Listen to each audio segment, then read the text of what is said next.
Če ste med tistimi, ki si na kruh radi namažete paštete, vam mi ponujamo danes zdrave bio-veganske paštete. Te si lahko privoščite kadarkoli, tudi otroci so nad njimi navdušeni.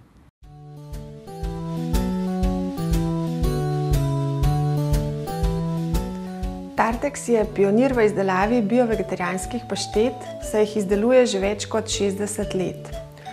Osnovne sestavine takih paštet so kvas, rastlinska olja in začimbe. Vse sestavine so visoke kvalitete in iz ekološke pridelave. Kvas je zelo pomembna sestavina pri izdelavi vegetarijanske paštete. Gre za suh, neaktivni kvas, ki ni enak aktivnemu kvasu, ki se uporablja na primer pri peki kruha. Zato je primeren tudi za ljudi, ki se zaradi na primer glivičnih okužb s kandido izogibajo kvasu. Tak kvas je zelo bogat vir B-vitaminov, v njem je tudi veliko beljakovin, obenem pa se zelo dobro veže z maščobo, zaradi česar nastane taka prijetna emulzija, ki je potrebna za izdelavo take paštete. Namesto kvasa se lahko uporablja tudi tofu, ki daje pašteti prav posebno rahlost, ali pa sončnična semena. Še vedno pa je kvas tista osnovna sestavina klasične vegetarijanske paštete. Kvas ima še eno pomembno lastnost, in sicer, da deluje kot nekakšen naravni ojačevalec okusa, zaradi česar so take paštete všeč tudi ljubiteljem mesnih paštet. Za okus so poleg kvasa pomembne tudi začimbe in sol.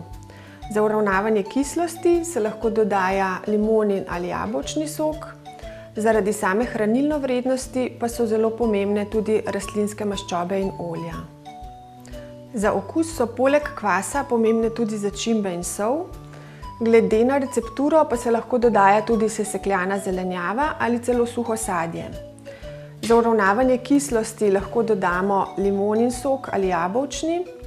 Zaradi same strukture in hranilne vrednosti paštete pa so pomembna tudi rastlinska olja in maščobe. Kako naredijo vegetarijansko pašteto? Najprej tekoče in suhe sestavine zmešajo s kvasom in segrejo na 60 stopinj Celzija. Pri tej temperaturi kvas poskrbi, da se vse sestavine spojijo v homogeno zmes, iz katere potem nastane pašteta.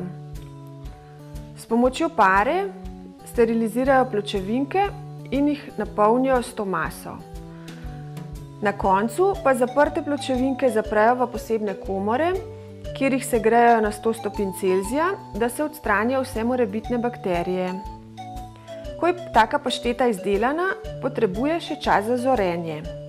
Šele po nekaj tedenskem zorenju se razvije ta značilen okus in takrat pašteta dobi tudi svojo značilno čvrsto strukturo. Tartexove paštete so zdravi rastlinski namazi, ki so všeč tudi otrokom. Ne vsebujejo holesterola, laktoze in glutena. Zato jih čim večkrat vključite v svoje zdrave jedilnike k zajtrkom, malicam in prigrizkom.